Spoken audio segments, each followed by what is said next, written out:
Donc, on m'a demandé de traiter, je vais essayer de le faire, c'est pas simple, la relation entre intelligence artificielle d'un côté, environnement de l'autre.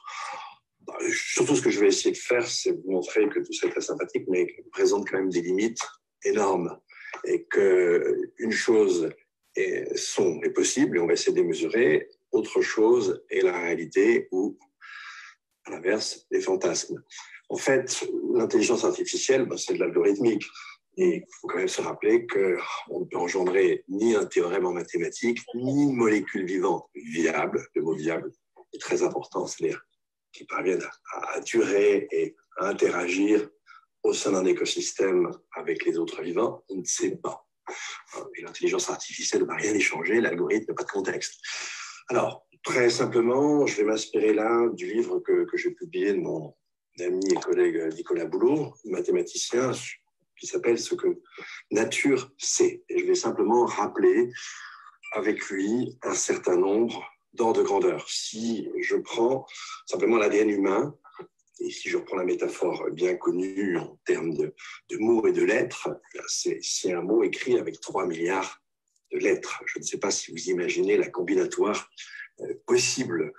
Et maintenant, si je m'imagine que le vivant sur Terre, c'est une couche de 5 kilomètres avec des bactéries qui mutent tous les millièmes de seconde, eh bien là, j'ai une idée, si vous voulez, de ce que la vie, pendant 4 milliards d'années, a expérimenté.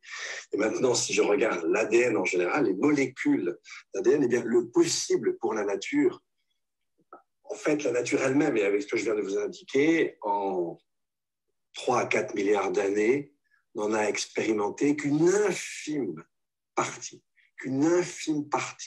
de la combinatoire possible du vivant.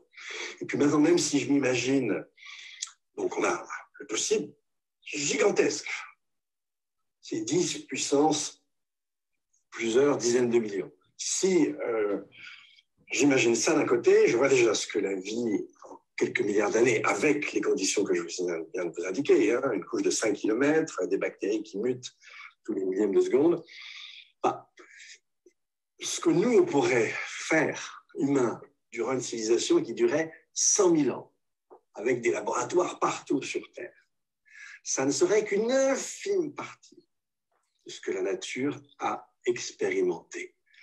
Alors, vous imaginez que l'intelligence artificielle va nous aider, sans doute sur certains points, en traitant des données, mais beaucoup plus resserrées.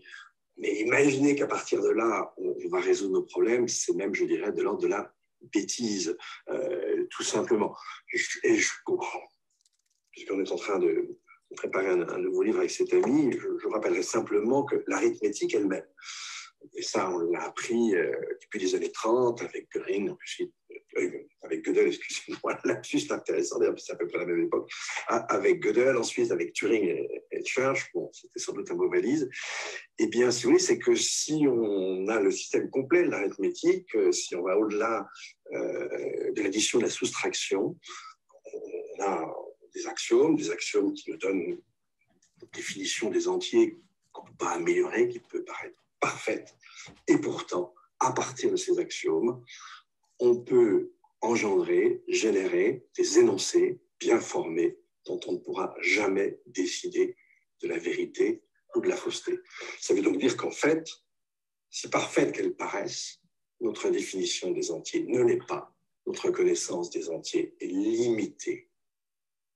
Et en fait, il y a dans l'instrument par excellence de toute autre science une ignorance absolument continue. Ce que je viens de vous dire du côté de la biologie, et c'est la thèse de mon ami Nicolas, c'est que alors là, les limites sont énormes. En fait, si je voulais un peu résumer les choses, on connaît quelques éléments de la syntaxe de la nature, mais on n'accède en aucun cas à la sémantique. On ne sait jamais par avance si une molécule qu'on pourra fabriquer est viable, ce qui suppose d'ailleurs qu'elle interagisse avec le reste vivant.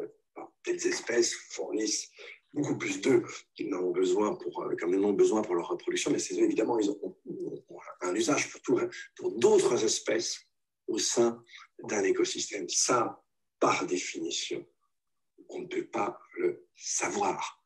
On sera voué à rester des apprentis sorciers.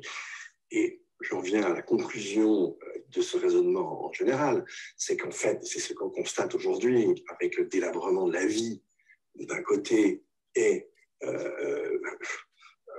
l'affaissement de l'ordre climatique qui était jusqu'alors le nôtre, c'est qu'en fait, nos artefacts humains ne sont pas métabolisés par la nature.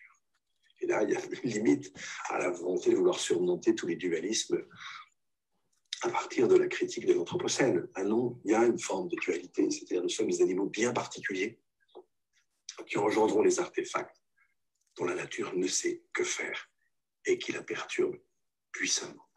Et là, franchement, l'intelligence artificielle n'a pas beaucoup nous aider. On aurait plutôt besoin de sagesse, les amis. Merci pour votre attention.